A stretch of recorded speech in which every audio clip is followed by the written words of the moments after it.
Et si je vous disais qu'à seulement 20 ans, un jeune prince a pris le pouvoir, éliminé tous ses ennemis, écrasé des révoltes et soumis toute la Grèce en quelques mois? Ce jeune roi, c'est Alexandre le Grand, et son ascension est digne d'un film de guerre et de stratégie. Aujourd'hui, nous allons découvrir comment il est devenu roi et comment il a imposé sa domination sur la Grèce.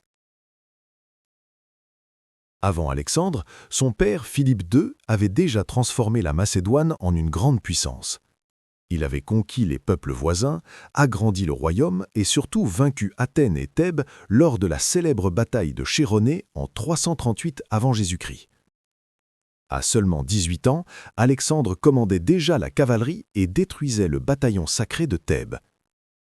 Cette victoire a permis à Philippe II de créer la Ligue de Corinthe, une alliance de toutes les cités grecques pour préparer une guerre contre l'Empire perse.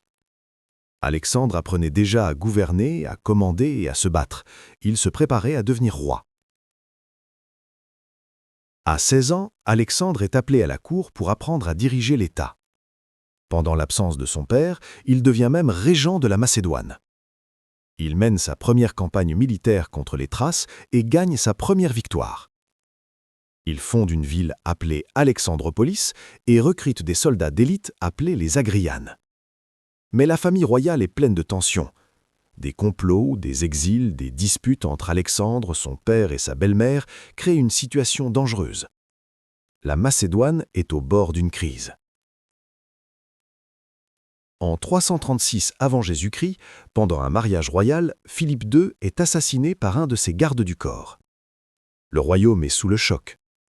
Certains pensent que sa femme Olympias ou même Alexandre sont impliqués, mais la majorité des historiens pensent qu'il s'agit d'une vengeance personnelle.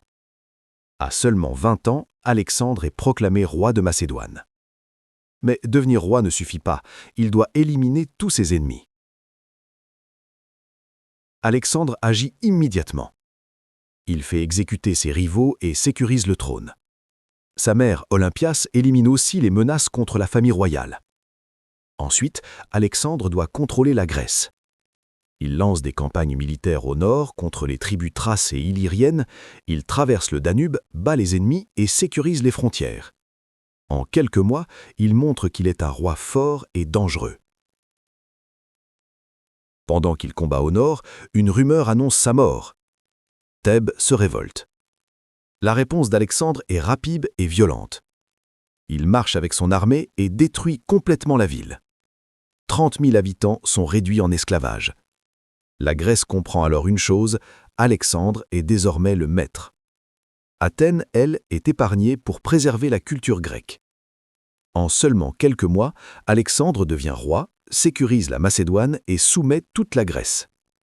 Mais ce n'est que le début, car maintenant Alexandre va se lancer dans la plus grande conquête de l'histoire, la conquête de l'Empire perse. Selon vous, Alexandre était-il un héros ou un roi cruel prêt à tout pour le pouvoir? Dites-moi votre réponse en commentaire. Et dans la prochaine vidéo, nous allons découvrir Alexandre le Conquérant, quand il part attaquer l'Empire perse et commence à conquérir le monde. Abonnez-vous pour ne pas rater la suite.